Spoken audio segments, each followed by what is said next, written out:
یا ایھا النبی حسبک اللہ ومن اتبعک من المؤمنین، اے نبی آپ کے لیے اور ان مومنوں کے لیے جو آپ کے حکم پر چلتے ہیں اللہ ہی کافی ہے۔ اللہ کس کے لیے کافی ہوتا ہے؟ ان مومنوں کے لیے جو نبی صلی اللہ علیہ وسلم کی پیروی کریں۔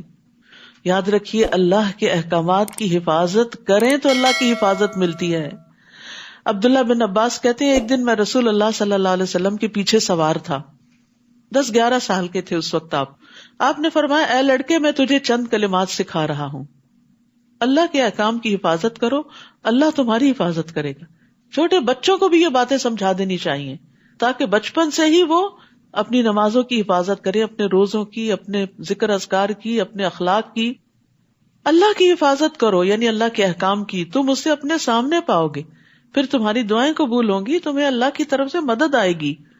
اور یاد رکھیے جو اطاعت نہیں کرتا پھر اس کے لیے حفاظت کا ذمہ بھی نہیں۔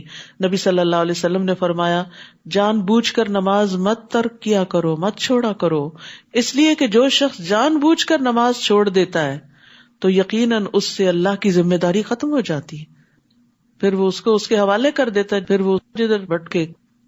پھر فرمایا یا ایھا النبی حرض المؤمنین علی القتال، اے نبی مسلمانوں کو قتال پر ابھاریے، اگر تم میں سے 20 صابر ہوں تو 200 پر غالب آئیں گے۔ کامیابی صبر کے ساتھ ہے، وَاعْلَمْ أَنَّ النَّصْرَ مَعَ الصَّبْرِ، اور اگر 100 ہو تو کافروں کے 1000 آدمیوں پر غالب آئیں گے، کیونکہ وہ ایسی قوم ہیں جو سمجھ نہیں رکھتے۔ تو دین کی سمجھ رکھنے، اللہ کی معرفت اختیار کرنے اور اللہ تعالیٰ کے احکامات کو سمجھنے والا اللہ کی مدد پاتا ہے۔ اب اللہ نے تم سے تخفیف کر دی اور اسے معلوم ہوا کہ ابھی تم میں ضعف ہے، کمزوری ہے، لہٰذا اگر تم میں سے 100 صبر کرنے والے ہوں تو وہ 200 پہ غالب آ جائیں گے، اور اگر 1000 ہوں تو اللہ کے حکم سے 2000 پہ غالب آئیں گے، اور اللہ صبر کرنے والوں کے ساتھ ہے۔ واللہ مع الصابرین، کتنی بڑی خوشخبری ہے۔ سفر مشکل ہوتا ہے نا، جب کوئی تکلیف دینے والی بات یا کام یا چیز سامنے آتی ہے یا کوئی غم دینے والی یا خوف میں مبتلا کرنے والی، تو ہم صبر کا دامن چھوڑ دیتے ہیں اور سمجھتے ہیں کہ شاید واویلا کرنے سے مسائل حل ہو جائیں گے، جبکہ یہاں پر کیا کہا کہ صبر کرو، اللہ سے مدد مانگو، اس انرجی کو جو غم اور خوف اور دکھ پریشانی میں لگ رہی ہے اس کو دعاؤں میں کنورٹ کر لو تو اللہ کی مدد آ جائے گی۔ واللہ مع الصابرین۔ نبی کے لیے یہ مناسب نہیں کہ اس کے پاس جنگی قیدی آتے، یہاں تک کہ زمین یعنی میدان جنگ میں کافروں کو اچھی طرح قتل نہ کر دیا جاتا۔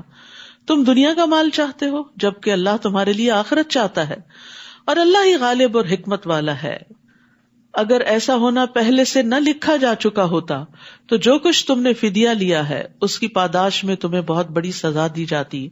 جو کچھ تم نے بطور غنیمت حاصل کیا ہے اسے تم کھا سکتے ہو، یہ حلال اور پاکیزہ ہے، اور اللہ سے ڈرتے رہو، اللہ یقیناً معاف کرنے والا اور رحم کرنے والا ہے۔ اے نبی جو قیدی آپ لوگوں کے قبضے میں ہیں انہیں کہیے کہ اگر اللہ نے تمہارے دلوں میں کچھ بھلائی دیکھی تو جو کچھ مال وغیرہ تم سے لیا جا چکا ہے یعنی فدیے کے طور پر، جنگ بدر میں آپ کو معلوم ہے کہ قیدیوں سے فدیہ لے کر انہیں چھوڑا گیا تھا، اور جو نہیں دے سکتے تھے ان کو 10 بچے پڑھانے کا کام دیا گیا تھا، تو ان کو بھی تسلی دی جا رہی۔ سبحان اللہ، یہ دین کے اندر کیا رحمت ہے کہ اللہ تعالیٰ چاہتا ہے کہ آخر تک لوگ ہدایت کے راستے پر آ جائیں۔ کہا کہ اگر تمہارے اندر کوئی خیر ہوئی تو تمہیں اللہ تعالیٰ اسلام کی ہدایت دے گا، اور آج جو فدیہ لیا گیا ہے اس سے بہتر عطا کرے گا اور تمہیں معاف کر دے گا، اور اللہ معاف کر دینے والا اور رحم کرنے والا ہے۔ اور اگر وہ آپ لوگوں سے خیانت کا ارادہ رکھتے ہوں تو اس سے پہلے وہ اللہ سے بھی خیانت کر چکے ہیں، جس کی سزا انہیں یہ ملی ہے کہ وہ آپ کے قبضے میں آ گئے۔ یہ آپ کے ساتھ مخالفت نہ کرتے تو آج یہاں قیدی نہ ہوتے، اور اللہ سب کچھ جاننے والا اور حکمت والا ہے۔ اور ان لوگوں میں، ان قیدیوں میں نبی صلی اللہ علیہ وسلم کے داماد ابو العاص بھی تھے، آپ کے چچا عباس بھی تھے، اور بعد میں اللہ تعالیٰ نے ان کو ہدایت دی اور خیر کثیر سے نوازا بھی۔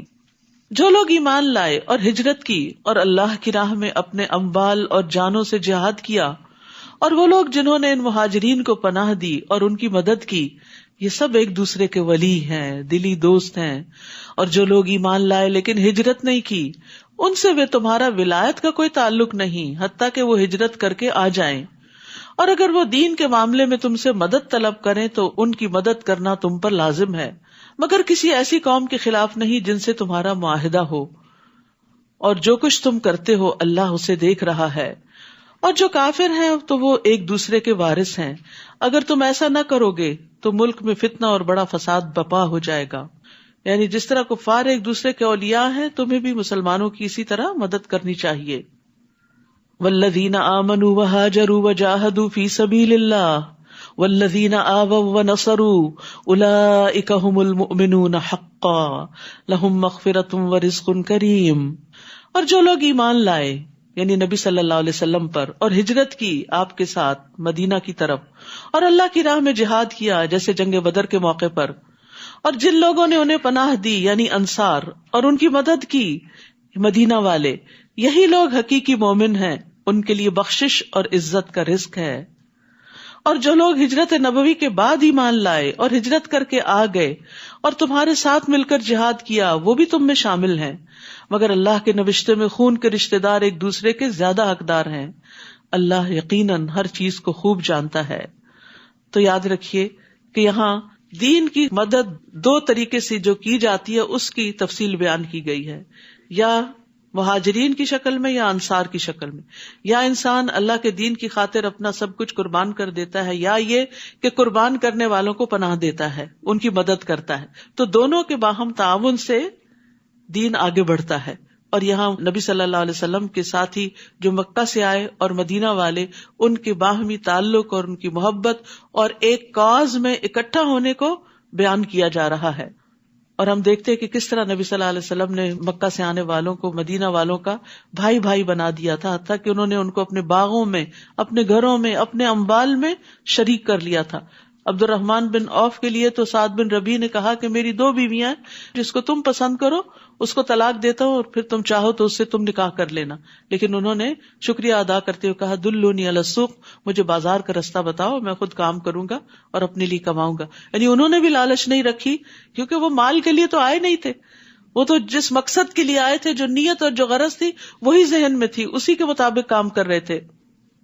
انس رضی اللہ عنہ کہتے ہیں کہ نبی صلی اللہ علیہ وسلم جب مدینہ تشریف لائے تو آپ کے پاس مہاجرین نے آ کر عرض کیا، اے اللہ کے رسول، جس قوم کے پاس ہم آئے ہیں یعنی مدینہ والے، ان سے بڑھ کر ہم نے کوئی ایسی قوم نہیں دیکھی جو بہت زیادہ خرچ کرنے والی ہے اور تھوڑے مال ہونے کی صورت میں بھی دوسروں کے ساتھ غمخواری کرنے والی، نہیں بھی تو پھر بھی دل جوئی کرتے ہیں۔ بعض اوقات ہوتا ہے نا آپ کے پاس نہیں ہوتا تو آپ اچھی بات ہی کر دیتے ہیں دوسرے کو، اور بعض اوقات ہوتا ہے اور آپ دیتے ہیں اور احسان جتا کے ضائع کرتے ہیں۔ انصار کی خوبی کیا تھی کہ اگر ہے تو خوب خرچ کرتے، نہیں تو دل جوئی کرتے۔ وہ کہتے ہیں چنانچہ انہوں نے ہمیں محنت و مشقت سے باز رکھا، ہمیں آرام اور راحت میں شریک کیا، یہاں تک کہ ہمیں خوف ہے کہ ساری نیکیوں کا ثواب ان کو نہ مل جائے، کیونکہ ہم سے زیادہ تو یہ قربانیاں کر رہے ہیں۔ تو نبی صلی اللہ علیہ وسلم نے فرمایا، ایسی بات نہیں، جب تک تم لوگ اللہ سے ان کے لیے دعائے خیر کرتے رہو گے اور ان کا شکریہ ادا کرتے رہو گے۔ یعنی کسی کے بھی احسان کو فار گرانٹیڈ نہیں لینا چاہیے۔ اگر کوئی آپ کے ساتھ احسان کرتا ہے تو آپ اس کو دل سے دعا دیں، چاہے سامنے دیں چاہے دل میں دیں، قبولیت کے موقع پر دیں۔ تو محسنین کے احسان کو یاد رکھنا مومن کی شان ہوتی ہے، اور پھر یہ کہ شکریہ بھی ادا کرنا چاہیے۔ اور پھر اسی طرح ایک اور روایت میں آتا ہے، ابو ہریرہ کہتے ہیں کہ انصار نے نبی صلی اللہ علیہ وسلم سے عرض کیا، آپ باغوں کو ہمارے اور ہمارے مہاجر بھائیوں کے بیچ میں تقسیم کر دیجئے۔ آپ نے دیکھا ہوگا کوئی بھی فارمر اپنی لینڈ پراپرٹی کسی کو نہیں دینا چاہتا، لیکن کتنا بڑا دل تھا کہ آپ تقسیم کر دیں۔ آپ نے فرمایا نہیں۔ اس پر انصار نے مہاجرین سے کہا، آپ لوگ ہمارے باغوں کی دیکھ بھال کا ذمہ لیں، ہم آپ کو پیداوار میں شریک کر لیں گے۔ مہاجرین نے کہا، ہم نے سنا اور ہم نے مان لیا۔ لیکن انصار ہمیشہ ان کا خیال رکھنے والے تھے۔ انس رضی اللہ عنہ سے روایت ہے، انہوں نے کہا رسول اللہ صلی اللہ علیہ وسلم نے ارادہ فرمایا کہ بحرین کے علاقے میں کچھ جاگیریں لوگوں کو دیں۔ انصار نے مشورہ دیا کہ آپ ایسا نہ کریں، یہاں تک کہ ہمارے مہاجرین بھائیوں کو بھی جاگیریں دیں جیسا کہ آپ ہمیں دیں گے۔ ان کو دے رہے تھے آپ، اور انہوں نے کہا کہ نہیں، ہم اس وقت تک نہیں لیں گے جب تک ان کو نہیں ملے گا۔ یہ کیسا دل ہوتا ہے، اور یہ وسعت کب آتی ہے؟ جب پتا ہوتا ہے کہ ہر چیز کا اجر اللہ سے ملنے والا ہے، اور اس کا صرف پتہ ہی نہیں ہوتا، یقین بھی ہوتا ہے۔ تو جو شخص اللہ پہ بھروسہ کرتا ہے، اللہ سے اجر کی توقع رکھتا ہے، اس کے دل سے دنیا کے مال کی لالچ نکل جاتی ہے اور سمجھتا ہے اللہ کا دیا ہوا ہے، اور اللہ تعالیٰ نے اگر آج دیا تو وہ کل بھی دے گا، تو اگر ہم نے کسی کو دیا تو کمی تھوڑی آ جائے گی. آپ صلی اللہ علیہ وسلم نے فرمایا ان قریب تم دیکھو گے کہ لوگوں کو تم پر ترجیح دی جائے گی، ایسے حالات میں میری ملاقات تک صبر کرنا، بے چین نہ ہونا. سورۃ التوبہ. اعوذ باللہ من الشیطان الرجیم. براءۃ من اللہ ورسولہ الی الذین عاہدتم من المشرکین فسیحوا فی الارض 4 اشہر واعلموا انکم غیر معجز اللہ وَأَنَّ اللَّهَ مُخْزِي الْكَافِرِينَ. اس سورت کے 2 نام ہیں، سورۃ البراءہ اور سورۃ التوبہ، جبکہ اجتہادی طور پر اس کے 19 اور نام بھی بتائے گئے ہیں. یہ سورت بسم اللہ کے بغیر شروع ہوتی ہے. نبی صلی اللہ علیہ وسلم نے اس کو اسی طرح لکھوایا، اور پھر جب مصحف عثمانی تیار کیا گیا تو اس میں بھی اس کو اسی طرح لکھ دیا گیا. علی بن ابی طالب کہتے ہیں بسم اللہ امان ہوتی ہے. اس سورت میں جہاد کا حکم نازل ہوا ہے، اسی وجہ سے اس کے شروع میں امان کو ذکر نہیں کیا گیا. اور توبہ کا لفظ سب سے زیادہ بار اس سورت میں قرآن مجید میں آتا ہے، 16 بار تقریباً، اور اس کے بعد سورت البقرہ میں 13 بار آتا ہے، تو اس کا نام بھی پھر سورت التوبہ ہے. سورت الانفال جنگ بدر کے بعد نازل ہوئی، جو مدینہ کی ابتدائی صورتوں میں سے ہے، اور یہ بھی مدنی صورت ہی ہے. یہ آخری جنگ تبوک کے بعد اور کچھ اس دوران نازل ہوئی، تو ایک ابتدا ہے اور ایک انتہا ہے، اور دونوں کا مضمون باہم ملتا جلتا ہے. دونوں میں غزوات سے متعلق زیادہ تر احکامات ہیں، اور اس کے علاوہ بھی اصلاح اور تزکیہ اور تربیہ کی بہت سی باتیں ہیں. براءۃ من اللہ ورسولہ الی الذین عاہدتم من المشرکین. جن مشرکوں سے تم نے معاہدے کر رکھے تھے، اب اللہ اور اس کا رسول ایسے معاہدوں سے دستبردار ہوتے ہیں. یعنی جن سے جنگ نہ کرنے کا معاہدہ تھا، اب وہ معاہدے ختم کیے جا رہے ہیں، کیونکہ نبی صلی اللہ علیہ وسلم آخری نبی تھے، آپ کے ذریعے دین کو مکمل کرنا تھا. اور اب جو آپ کے مخالفین تھے، جو آپ کے معاندین تھے، ان کو وارننگ دی جا رہی ہے کہ اب اپنا مستقبل تم سوچ لو. اگر تم نے نبی کا ساتھ نہیں دیا تو پھر تمہارے لیے یہاں کوئی ٹھکانہ نہیں. اور اے مشرکین، تم زمین میں 4 ماہ چل پھر لو، مہلت دی جا رہی ہے، خوب اچھی طرح غور و فکر کرو، سوچو، اور پھر یہ جان لو کہ تم اللہ کو عاجز نہیں کر سکتے، اور اللہ یقیناً کافروں کو رسوا کرنے والا ہے. اور یہ اللہ اور اس کے رسول کی طرف سے حج اکبر یعنی عرفہ کے دن تمام لوگوں کے لیے اعلان کیا جاتا ہے کہ اللہ اور اس کا رسول مشرکوں سے بری الذمہ ہیں. لہٰذا اگر تم توبہ کر لو یعنی اسلام لے آؤ تو تمہارے حق میں بہتر ہے، اور اگر تم اعراض کرو تو خوب جان لو کہ تم اللہ کو عاجز نہیں کر سکتے، یعنی اب تم غالب نہیں آ سکو گے، اب تمہاری خیر نہیں. اور اے نبی، ان کافروں کو دردناک عذاب کی خوشخبری دے دیجئے. ہاں، جن مشرکین سے تم نے معاہدہ کیا ہو، پھر انہوں نے اسے پورا کرنے میں کوئی کمی نہ کی ہو، اور نہ ہی تمہارے خلاف کسی کی مدد کی ہو، تو ان کے ساتھ اس عہد کو مقررہ مدت تک پورا کرو، کیونکہ اللہ تعالیٰ متقین کو پسند کرتا ہے. یہ بھی تقویٰ کی علامت ہے کہ انسان اپنے عہد کو نبھائے. پھر جب حرمت والے 4 مہینے گزر جائیں، حرمت والے مہینے ذوالقعدہ، ذوالحجہ، محرم اور رجب ہیں، جب یہ حرمت والے 4 مہینے گزر جائیں تو مشرکین کو جہاں پاؤ قتل کرو، انہیں پکڑو، یعنی مہلت اور مدت ختم، سوچ بچار کا وقت ختم. ان کا محاصرہ کرو اور ان کی طاق میں ہر گھات کی جگہ پر بیٹھو. پھر اگر وہ توبہ کر لیں، نماز قائم کریں اور زکوٰۃ ادا کرنے لگیں تو ان کی راہ چھوڑ دو، کیونکہ اللہ درگزر کرنے والا اور رحم کرنے والا ہے. تو یاد رکھیے، توبہ اسی وقت سچی ثابت ہوتی ہے جب انسان کا عمل بدلتا ہے. تو زبانی توبہ کے ساتھ ساتھ عمل سے اس کو ثابت کرنا لازم ہے. اور نماز کے ساتھ زکوٰۃ کا بھی حکم دیا گیا ہے. ارکان 5 میں سے نماز کے بعد زکوٰۃ کا ذکر آتا ہے، کیونکہ یہ فقراء کا حق ہے اور کوئی بھی سوسائٹی اس وقت تک فلرش نہیں کر سکتی جب تک کہ اس کے کمزور لوگوں کا حق ان کو نہ دیا جائے. تو انہیں نماز اور زکوٰۃ کی شرط پر امان ملی. اور اگر ان مشرکوں میں سے کوئی آپ سے پناہ طلب کرے تو اسے پناہ دے دیجئے تاکہ وہ اطمینان سے اللہ کا کلام سن لے، پھر اسے اس کی جائے امن تک پہنچا دو. یعنی اگر وہ نہیں اسلام لانا چاہتا تو اس کے ٹھکانے تک پہنچا دو. یہ موقع اس لیے دینا چاہیے کہ یہ لوگ علم نہیں رکھتے. تو اس سے کیا پتہ چلتا ہے کہ بغیر علم کے جہالت میں لوگوں کو ختم نہیں کرو. کیف یکون للمشرکین عہد عند اللہ وعند رسولہ، اللہ اور اس کے رسول کے ہاں مشرکوں کا عہد کیسے معتبر ہو سکتا ہے سوائے ان لوگوں کے جنہوں نے مسجد حرام کے پاس تم سے عہد کیا تھا. تو جب تک وہ تمہارے ساتھ سیدھے رہے تم بھی ان کے ساتھ سیدھے رہو. اللہ یقیناً تقوی والوں کو پسند کرتا ہے. ان کا عہد معتبر بھی کیسے ہو سکتا ہے جبکہ اگر وہ تم پر قابو پا لیں تو تمہارے معاملے میں نہ کسی رشتے کا لحاظ رکھیں گے نہ عہد کا. یعنی وہ تو تمہارے ساتھ اس طرح کی بدسلوکی کرتے ہیں، وہ باتوں سے ہی تمہیں خوش کرتے ہیں جبکہ ان کے دل وہ بات تسلیم نہیں کرتے اور ان میں سے اکثر بد عہد ہی ہیں. انہوں نے اللہ کی آیات کو تھوڑی سی قیمت پر بیچ دیا، پھر لوگوں کو اللہ کی راہ سے روک دیا. یعنی دنیاوی فائدوں کی خاطر دین کو قبول نہیں کیا اور لوگوں کو بھی اس سے روکا. انہم ساء ما کانوا یعملون، بہت برے ہیں وہ کام جو وہ کر رہے ہیں. یعنی تم ان کے ساتھ اب یہ سختی کا معاملہ کرنے سے کیوں ڈر رہے ہو؟ وہ کسی مومن کے معاملے میں نہ کسی قرابت کا لحاظ رکھتے ہیں نہ عہد کا. یعنی وہ تو تم سے دشمنی ہی رکھتے ہیں، اور یہی لوگ شرارتوں میں حد سے بڑھے ہوئے ہیں. ہاں اگر یہ توبہ کر لیں، نماز قائم کریں اور زکوٰۃ ادا کرنے لگیں تو وہ تمہارے دینی بھائی ہیں.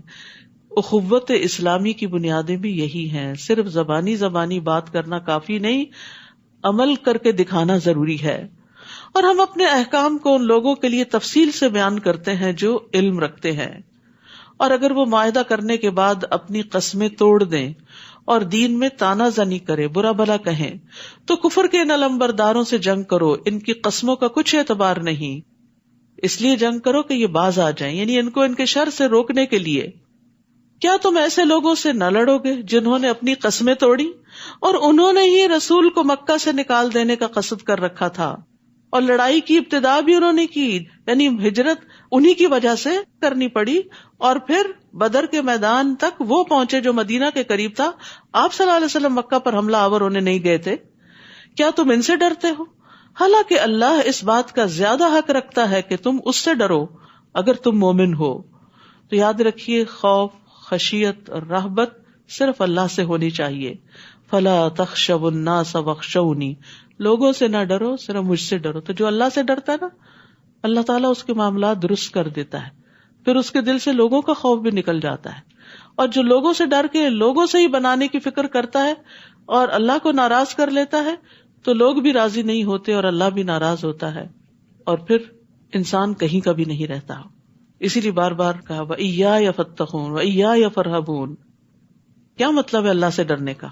نبی صلی اللہ علیہ وسلم نے فرمایا، تم اللہ سے اس طرح ڈرو گویا تم اللہ کو دیکھ رہے ہو.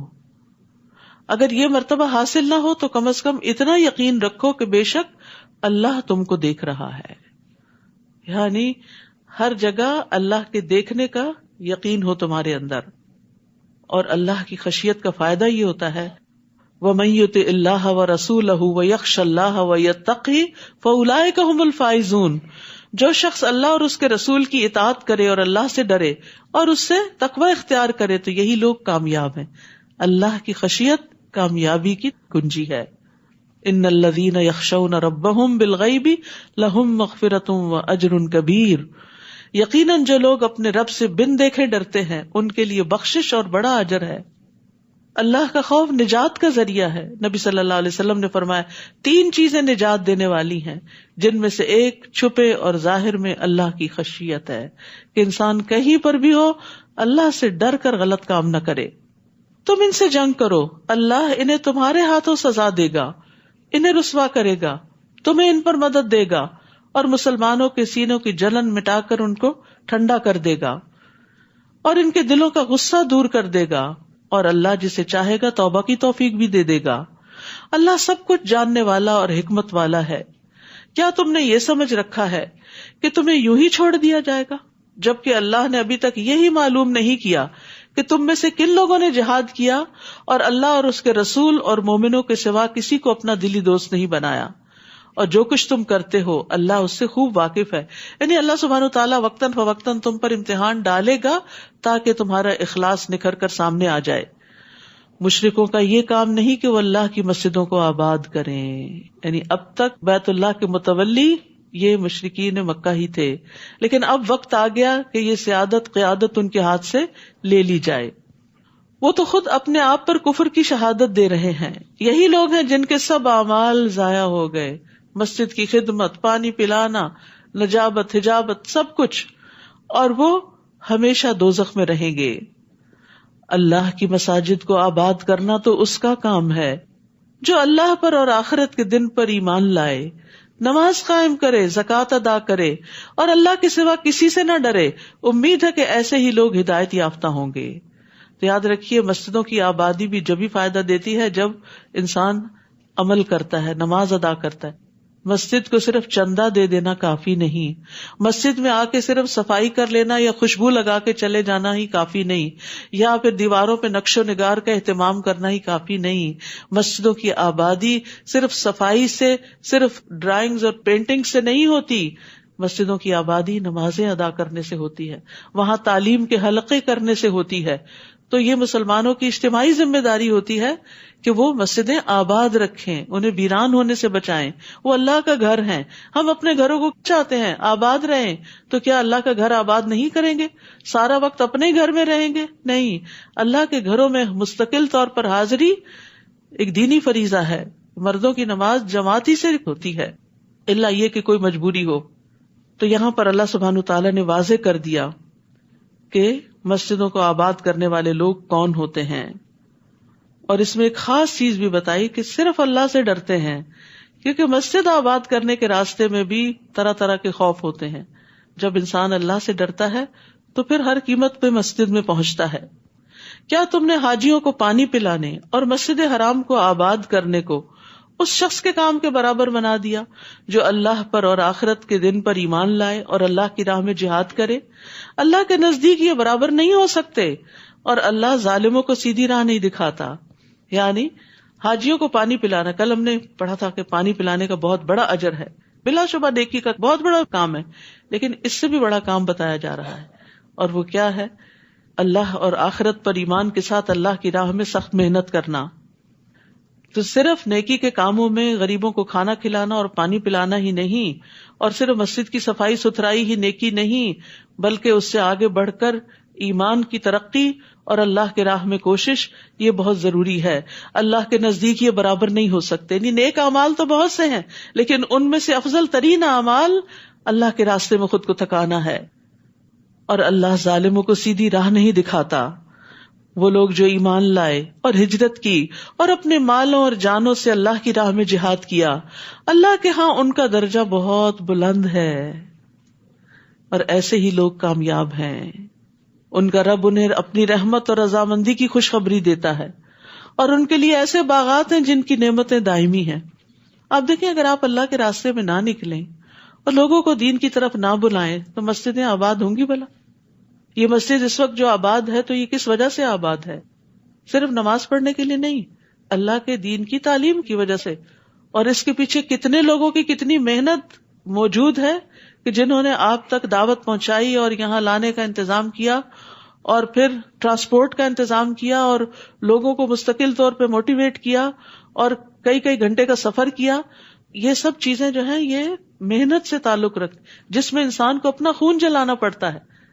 ایک یہ ہے کہ آپ آئے آرام سے ہوور اٹھائیں، صفائی کریں، یہ بھی بڑی اچھی بات ہے، میں نہیں کہتی کہ صفائی چھوڑ دیں، لیکن وہ آرام کا کام ہے. انسان کا دل بھی خوش ہوتا ہے جو دیکھتا ہے اچھا مسجد صاف ہو رہی ہے، ماشاءاللہ بہت اچھا کام کر رہے ہیں، بہت اچھا کام کر رہے ہیں. لیکن جو اللہ کی طرف لوگوں کو بلاتا ہے اس کو تو 4 باتیں بھی سننی پڑ جاتی کہ کیوں پیچھے پڑ جاتے ہو، آ جائیں گے جب ہمارا دل چاہے گا، اور یہ کوئی ضروری تو نہیں، اور کیا قرآن ہی پڑھنا نیکی ہے اور کام نہیں، ہم گھر والوں کی خدمت نہیں کر رہے، بچے نہیں پال رہے، یہ بھی تو نیکی، بلا شبہ نیکیاں ہیں، لیکن اگر وہ بچے دین پر ہی نہ رہے تو ان کو کھلانا پلانا اور بڑا کرنا اور پڑھانا اور کاروبار لگانا وہ کس کام آئے گا آپ کے؟ کیا ایسی اولاد صدقہ جاریہ بنے گی؟ تو اس کے لیے صرف مسجد کا امام کافی نہیں، مشکل کے وقت آپ اس کے بعد پکڑ کے لے جائیں اور وہ ایک سیشن میں اس کو مسلمان بنا دے. اس کے لیے آپ کے پاس علم ہونا ضروری ہے، آپ کے پاس ایمان ہونا ضروری ہے، تاکہ آپ ان کو مستقل طور پر روزانہ دین کی طرف دعوت دیتے رہیں. تو اس لیے مسلمان عورتوں کا بھی علم حاصل کرنا بے انتہا ضروری ہے. جاہل ماں جاہل اولاد پیدا کرتی. جس ماں کو خود علم کی قدر نہیں ہوتی، جو علم میں محنت نہیں کرتی، وہ بچوں کو بھی کچھ نہیں سکھا سکتی. اور نیچرل طریقے سے جو آپ چھوٹی چھوٹی باتیں سکھاتے ہیں وہ بڑے بڑے مدارس میں بھی نہیں سیکھ سکتے بچے، کیونکہ وہ آپ کے عمل سے بھی سیکھ رہے ہوتے ہیں، آپ کے رویے سے سیکھ رہے ہوتے ہیں. آپ اذکار کر رہے ہوتے ہیں، وہ آپ کا ہلتا وہ منہ دیکھ کے بھی سیکھ رہے ہوتے ہیں کہ ہماری ماں کوئی اچھا ہی کام کر رہی ہے. تو اس لیے ضروری ہے کہ آپ کو پتا ہو، اور اس کے لیے سخت محنت کی ضرورت ہوتی، یعنی گھر کے کاموں کے ساتھ ساتھ باہر کے کام کے لیے نکلنا محنت مانگتا ہے. تو جب ہم اپنی دنیا کے لیے نکل سکتے ہیں تو کیا دین کے لیے نہیں نکل سکتے؟ تو یہ افضل درجے کا کام ہے. ایک ایک قدم پر درجے بلند ہوتے ہیں، اور فرشتے اپنے پر بچھاتے ہیں، اور فرشتے ڈھانپ لیتے ہیں، اور آپ کا ذکر اللہ کے پاس ہوتا ہے. تو اس لیے اس کام کو معمولی نہ سمجھیں اور نیکی کا کام سمجھ کے کرتے رہے. اور پھر اس تعلیم کے دوران آپ کو طرح طرح کی ٹپس ملتی رہتی ہیں، اور ہر روز آپ کسی نئے کام کے لیے، نئے پروجیکٹ کے لیے صدقہ کرتے ہیں، اور ایک نیا راستہ ڈھونڈتے ہیں، ایک نئی نیکی میں اضافہ ہوتا ہے، اور اس طرح آپ پروگرس کرتے ہیں، گرو کرتے ہیں، اور موسٹ پروڈکٹیو زندگی بسر کرتے ہیں. ان کا رب انہیں اپنی رحمت اور رضامندی کی خوشخبری دیتا ہے، اور ان کے لیے ایسے باغات ہیں جن کی نعمتیں دائمی ہیں، وہ ان میں ہمیشہ رہیں گے. بلا شبہ اللہ کے ہاں ان کے لیے بہت بڑا اجر ہے. اے ایمان والو، اگر تمہارے باپ اور تمہارے بھائی ایمان کے مقابلے میں کفر کو پسند کریں تو انہیں بھی اپنا دوست مت بناؤ، اور تم میں سے جو شخص انہیں اپنا دوست بنائے تو ایسے ہی لوگ ظالم ہیں. ان کے ساتھ خیر خواہی تو ہوگی، لیکن پھر وہ دلی محبت نہیں رہے گی، وہ تو صرف ایمان والوں سے ہی ہو سکتی ہے. قل ان كان آباؤكم وابناؤكم واخوانكم وازواجكم وعشيرتكم واموال اقترفتموها وتجارة تخشون كسادها ومساكن ترضونها احب اليكم من الله ورسوله وجهاد في سبيله فتربصوا حتى يأتي الله بأمره والله لا يهدي القوم الفاسقين. اے نبی، آپ مسلمانوں سے کہہ دیجئے، اگر تمہیں اپنے باپ، اپنے بیٹے، اپنے بھائی، اپنی بیویاں یا ازواج، اپنے کنبے والے یعنی فیملی، برادری، خاندان، رشتہ دار، اور وہ مال جو تم نے کمائے ہیں، اور تجارت جس کے مندہ پڑ جانے سے تم ڈرتے ہو کہ اگر ہم اپنے بزنس پہ حاضر نہیں ہوں گے تو بزنس کم ہو جائے گا، اور تمہارے مکان جو تمہیں پسند ہیں کہ انہی کی صفائی ستھرائی میں لگے رہتے ہو، اللہ اور اس کے رسول اور اس کی راہ میں جہاد سے زیادہ محبوب ہیں. یہ ساری چیزیں زیادہ پسند ہیں، تو انتظار کرو یہاں تک کہ اللہ اپنا حکم لے آئے. پھر دیکھیں اللہ تمہارے ساتھ کیا معاملہ کرتا ہے. اور اللہ نافرمان لوگوں کو ہدایت نہیں دیتا. یاد رکھیے، زندگی کے ہر معاملے میں اللہ اور اس کے رسول کو آگے رکھنا ہوگا، ان کی اطاعت کو، ان کے قول کو، ان کی رضا کو. خوف اور امید بھی اللہ سے بڑھ کر کسی اور سے نہیں. اگر ایسا نہیں تو پھر اللہ سبحانہ وتعالی اپنا فیصلہ لے آئے گا. تو ایمان والے وہ ہیں جن کو اللہ اور اس کا رسول ان کے علاوہ سے زیادہ محبوب نہ ہو، اور اگر کوئی زبان سے دعویٰ کرے تو یہ دعویٰ ان کا جھوٹا ہوگا، اور وہ اپنے قول سے اپنی ہی بات کو جھٹلا رہا ہوگا. تو اس لیے ضروری ہے کہ ہماری محبتوں کا محور اور مرکز اللہ اور اس کا رسول اور اس کے راہ میں محنت ہو. ہمیں اپنے گھر والوں سے زیادہ، اپنی ذات سے زیادہ، اپنے مال اور اولاد سے زیادہ اللہ اور اس کے رسول سے محبت ہونی چاہیے. رسول اللہ صلی اللہ علیہ وسلم نے فرمایا، کوئی بندہ اس وقت تک مومن نہیں ہو سکتا جب تک کہ میں اس کے نزدیک اس کے گھر والوں، اس کے مال اور تمام لوگوں سے زیادہ محبوب نہ ہو جاؤں. رسول اللہ صلی اللہ علیہ وسلم نے فرمایا، اس ذات کی قسم جس کے ہاتھ میں میری جان ہے، تم میں سے کوئی اس وقت تک مومن نہیں ہو سکتا جب تک میں اس کے والد اور اس کی اولاد سے بھی زیادہ اس کا محبوب نہ ہو جاؤں. ماں باپ کتنے پیارے ہوتے ہیں، بچے کتنے پیارے ہوتے ہیں، انسان سب کچھ انہی کے لیے قربان کر دیتا ہے، لیکن اللہ اور اس کا رسول ان سے بھی آگے ہونے چاہیے.